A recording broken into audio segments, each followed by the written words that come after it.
વડોદરા સયાજીબાગ ખાતે સૈનિક સિક્યુરિટીના 91 જેટલા સિક્યુરિટી જવાનો પગાર મુદ્દે હડતાલ પર ઉતર્યા હતા. પગારની બાંહેધરી મળતા હડતાલ સમેટાઈ હતી.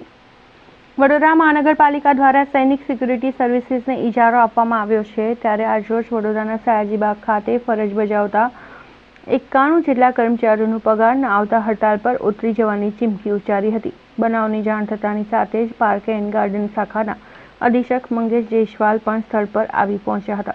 મીડિયા સાથે વાત કરતા પાર્ક એન્ડ ગાર્ડન શાખાના અધિક્ષક મંગેશ જયસ્વાલ દ્વારા જણાવવામાં આવ્યું હતું કે સૈનિક સિક્યુરિટી આજ સાંજ સુધી પોતાના સિક્યુરિટી જવાનનું ખાતામાં તેમની સેલરી જમા કરાશે, જ્યારે આના કારણે પાલિકાની છબી ખરડાઈ છે.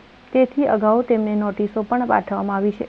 સૈનિક સિક્યુરિટીના કર્મચારીઓ સાથે વાત કરતા એમને જણાવ્યું હતું કે કંપનીઓ તેમને આ સાવચેત કર્યા છે કે સાંજે સુધી તેનો પગાર તેમના ખાતામાં જમા થઈ જશે. પીએફના આક્ષેપને લઈને કંપનીના કર્મચારીએ સ્પષ્ટપણે જણાવ્યું કે તમામ સૈનિક સિક્યુરિટી જવાનોનો પગાર રાજ્ય સરકારના વેતન અધિનિયમ પ્રમાણે જ થાય છે.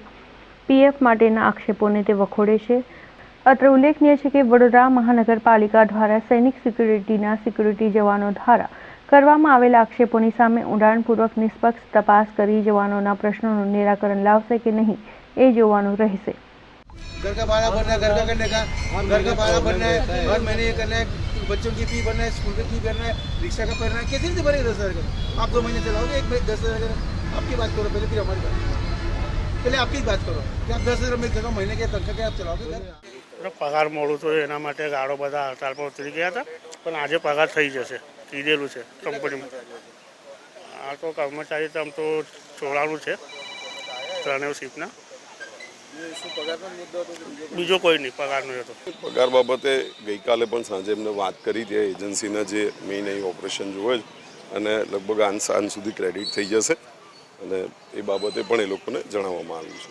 નહીં, પીએફ ઈએસઆઈસી માટે તો સ્પષ્ટ છે, અમે 100% એનું ચેકિંગ કરીએ છીએ અને એવી કોઈ પણ ફરિયાદ અમારા ત્યાં આવે અમે સ્પષ્ટ દરેક એનું દર 6 મહિને સર્ક્યુલર પણ કરતા હોય છે, જે રિવિઝન થતું હોય છે અને એમાં કેટલું જમા કરવા પાત્ર થાય એના આખા સાથે એના ઉદાહરણ સાથે અમે એનું પરિપત્રિત કરતા હોય છે. એટલે એવી કોઈ પણ અરજી હોય તો અમે ત્યાં તરત એનું રિડ્રેસ કરવામાં આવે છે. નહીં, અમે ગઈકાલે પણ નોટિસ આપી છે સિક્યુરિટી એજન્સીને કેટલીક ગેરરીતિઓ બાબતે. એટલે એ અમે ગઈકાલે બપોરે જે નોટિસ ઇસ્યુ કરવામાં આવી છે એજન્સીને.